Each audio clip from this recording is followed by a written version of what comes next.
Welcome to today's episode, the myth of the one and done conversation. Because if your partner is still feeling something, that conversation is not over.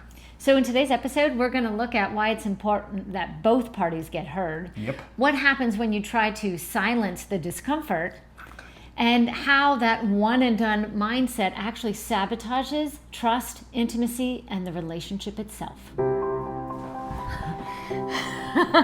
We're back again. All right. This Another is time. Kitchen Conversations. Take two. Take two. What's today? Today we are drinking, this is lemonade kombucha. Oh, Sounds okay. sweet, but it's not. Okay. Sounds healthy, and it kind of is. You're still going to like it.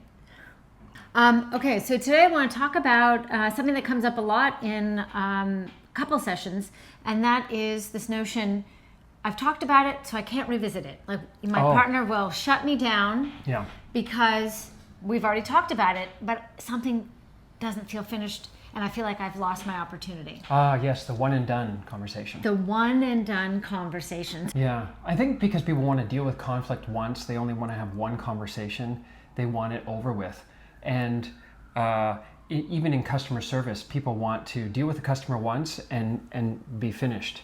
And this is the piece about relationship that we're all longing for, is that we matter to someone. Especially, I think too, if you're someone that is conflict avoidant, conflict gets your heart rate up, so you don't want to have it, or you were uncomfortable about the impact it would have on you in terms of you felt bad in the end, issues about self were brought up that you didn't want to have to look at. So all this uncomfortableness, and you're holding your breath to get through it, like, okay, are we good? Are we good now?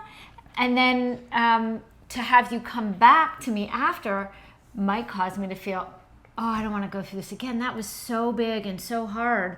You want to do it again? You want to open up this ugly Pandora's box again? Why would you? And so I may bring all kinds of energy that tries to shut you down.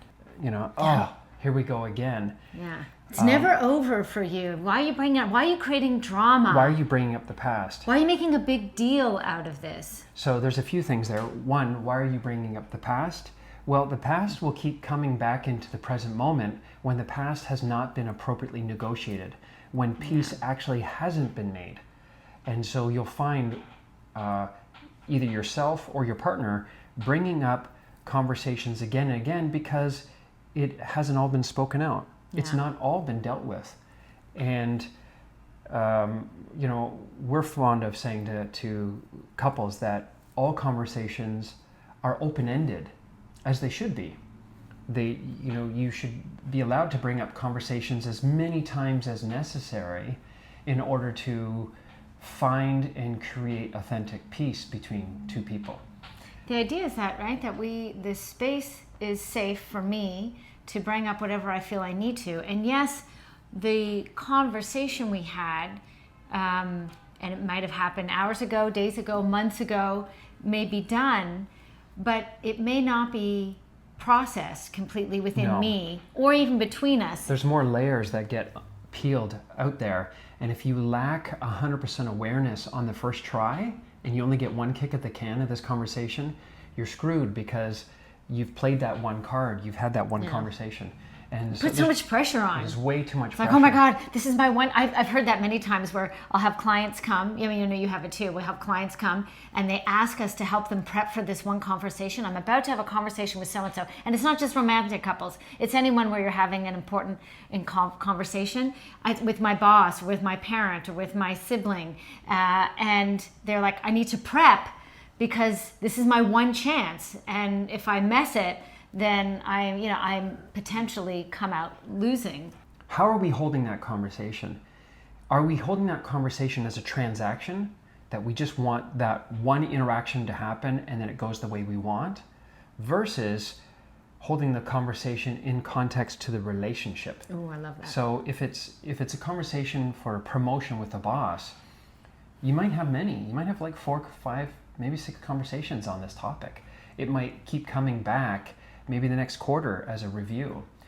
When two countries are finding their way towards a treaty, a peace, those deliberations take a long time. You can't find peace in one conversation, and that shouldn't be the agenda, one and done. If you are building a relationship, if you're creating peace between two people, then you have to have many conversations about it. And I think it's the difference in the approach, though. I love what you're describing, because I think what you're saying is that it depends on what your intention is coming to the conversation. If my intention is to win the conversation, then you want to bring it up again. It's like, okay, well, I'll win or beat you at whatever it is we're arguing about again. But if the intention of a conversation is actually about being more relational and deepening our connection, then there really shouldn't be any number of time that's too many, because each pass is an opportunity to get to know each other better, understand each other better, create better connection. That sounds all really great, Yeah. but I don't think that's on the horizon for many people. The win-lose, how can I get my needs met, or how can I make this pain go away? It's very self-focused, like focused on the self. How can I get my way or the outcome that I win? Yeah. And because of that, if that focus is just on my needs and my point of view, what ends up going to happen is that the other person is going to want to bring that topic up again. So while you will win the day or win the conversation, tomorrow's a new day, and your partner's going to come back with that conversation, that need once again. And so you're not really winning. No, It's just delaying, putting off the real issue, which is how do we find balance, inequality in the relationship where, yes, I get my needs met, but you also get your needs met. I mean, wouldn't you want to explore if your partner comes or someone in your life, important in your life, comes to you and is taking the time and energy to want to talk to you about it? Wouldn't you want to find out what's going on in that person? Wouldn't you want to know what is present? You think, but I think that's just so uncomfortable for people that they lack the skill. They're now entering in a conversation which they don't feel like they have control over. They don't know what the other person's going to do or say. God forbid they become emotional. Either tears happen or anger, or the relationship itself gets called into question. Like maybe this is the end of the relationship. Whoa, let's not go there. And so it's really uncomfortable for both people. If you have uncomfortable feelings and you want to get them out, and I get uncomfortable because I don't want to have to deal with the unknown of you, then I will want to tamp that down and put a lid on it, try to control you from speaking, or claim we've already spoken about this so your turn is done, or just look to avoid the conversation altogether. It's really the uncomfortableness of finding authentic peace. Kind of ironic that authentic peace, it sounds like such a beautiful destination, and yet we can be so uncomfortable with the path we have to take to get there. Well, if in the co-creation of peace, if it's you and me and together we co-create peace, then that means that peace can only be created when your half is present, right? Because it is a co-creation, and that's what all relationships are, a co-creation. But if we don't like that viewpoint and want to maintain that this is my creation, then I'm going to try to negate your part of it, and then I will superimpose my viewpoint, right, my narrative, my story on top of you, not to find peace, but to shut you down so that I can keep in my la small, short-sighted viewpoint to say we're happy, right? We're happy. Yes, we're finding, we have peace. We have a good relationship, right? Right. And I'm trying to get her to just nod in so agreement. Now, when I was just about to come up and say, hey, can we revisit that topic the other day about dinner at the restaurant? And now when you're we talked about it. It's all good. We're good. So we're I'm good. getting We the talked message, about this. and my nervous system may start to get a little stressed out, and I see the signs. Okay, yeah, you're right. Silly me. Why do we need to talk about it? That's right. See, there we go. I've made my master talk, my story, superimposing over you, and now I've won the conversation. But this resentment on her half is going to build, and the tomorrows are just going to get piled up until one day the resentment gets so high And then there will be the explosion where you say, no, Yeah. like, no more. Or the silent exit, which is, I don't Yeah. feel I can talk to you or come to you, and I have so much building up. So I'm going to look to talk to people outside of our relationship. Ooh, yeah. And I'm going to Because start they building. know you better. And You have freedom of your voice outside of the relationship. And all it takes is someone to be willing to give me the attention that I am wanting and deserving. Yeah. And say, you can say this to me as many times as you need. Like, I'm good. I'm happy to talk. Or if there's an issue, bring it up. Yeah. And then those are the silent exits to the relationship. Yeah, that's what John and Julie Gottman say is not the death of the relationship by fire. It's the death of the relationship by ice. Is this cascading stairway of turning away from your needs.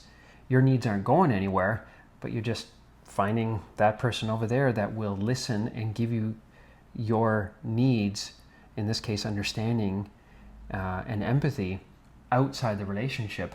So that's why it's short-sighted to engage in conflict of trying to negate the other person, because it doesn't make the needs go away. It just means that they find alternate sources to make those needs happen. They go underground.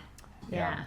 I do remember early in our relationship, numerous conversations that you'd want to revisit, and I was the one bringing more of the energy of, oh my God, again, like I thought I like to talk about things, but I'm like, okay, my like to talk about things limit is really being challenged. And that was because you were asking me to look at deeper layers of myself and own different parts of me I hadn't yet owned and was ready to own. But this whole notion of you can come back as often as you want was really helpful. When it was the flip side, I think that's when I bought in, is when I felt there were things that we had talked about but weren't complete for me. You know, a new day, a new perspective, a new, wait a minute, I didn't talk about this yesterday when we talked about that. Or now that I think about it, no, I'm actually not as good as I think I thought I was, and here's why. And you were always so open. You're like, okay, bring it, because if it still exists within me, you wanted to hear about it. I so appreciated that as being the sender of the information. Yeah, there's two good points about that. One, that you were the one to do it and bring it into the relationship. And two. But no, there's 2 points of that. One is that there's no pressure to get it all in today. Yeah. So we can come back to this tomorrow. That alleviates the pressure. And second, the time pressure today. We don't have to get this done in 5 minutes. Yeah. So let's give conflict the time it needs to get it all out. Yeah. So rather than saying, you have 7 minutes to say all that you want and then we're done, to say this is what's presented today. We have conflict in our relationship, so it needs to be addressed. This needs looking at, and it needs our attention. So it's going to take the time it takes. Now, yes, obviously the caveat: we can't spend 8 hours just sitting on the couch in conflict, which is why the second piece of we don't have to get it all done today. And so, do you go to bed angry? We don't like to go to bed angry. We like to stay up as long as it needs to. But we also don't stay up till 2 or 3 o'clock in the morning anymore. We used to. We also know, hey, it's getting later. Let's move towards attuning, connecting, understanding, because we're both getting tired. So the time for us is kind of motivating to say, let's hear each other, let's understand, let's see if we can try and get this done in less than an hour. So that's good. But there's no pressure if we don't, because we've learned that tomorrow's another day of more connecting and talking. And that's a learning of our nervous systems to be okay in conflict. And that's not just for you and I, but conflict for when we're with clients, when we're with family members, neighbors, or even strangers. I think you and I are much better in the presence of conflict with because we know it's not that big of a deal. Yeah. Just the other person is angry, or the other person is upset, or the other person is disappointed or depressed or anxious. We've increased our confidence greatly, and that we've increased our skill at what to do in the presence of any level of conflict. It can go both ways. If you're that person who tends to say one and done, hey, we've talked about it. So let's withdraw. Then maybe after watching this video, open up to your relationships and start opening up the conversation and being the one that says to your partner or whoever it is, hey, if there's more you want to talk about, this conversation is always open. Yeah. If it's important for you to bring up, then it's important for me to listen, and I'm always here. And notice what that does to the relationship. And then if you're the person on the other side who is being shut down and would like wants to engage and wants to be speaking. Yeah. And then now you can go with some information to that other person and ask, hey, can we revisit that? And I know you said it's one and done, but I'd like to actually just even revisit that maybe first, our one and done policy, and talk about how maybe that doesn't serve us, and can we open it up again? And if they give you any resistance, just show them this video. Well, there's a couple of things to say. Number one is Jeff and Ellen said so. Yeah, they said so. So there. But outside that, you can say, I'd like to update the policy that we don't have one and dones anymore, that we are free to bring up the past as necessary. And knowing that when things are actually processed, the topics won't be coming up. The other thing, if someone is negating your want to connect and talk about the pain between you and them, you can acknowledge that it might bring them some stress for bringing it up, but putting my pain away for yet another day doesn't make it go away. It just pushes it out into some future conversation that we're going to have. We don't have to have that conversation today, but we will have it at some point. So it behooves us to have that conversation now when it might be smaller, rather than letting it get bigger in size and more encompassing of the whole relationship. So deal with things as they come up. Oh, I like that. Yeah. I think that's a good place to wrap up. I hope this helps. Yes. And to kombucha. Yeah. Cheers to that. If you like this video, subscribe to our channel, and also check out this next video. Thanks for watching.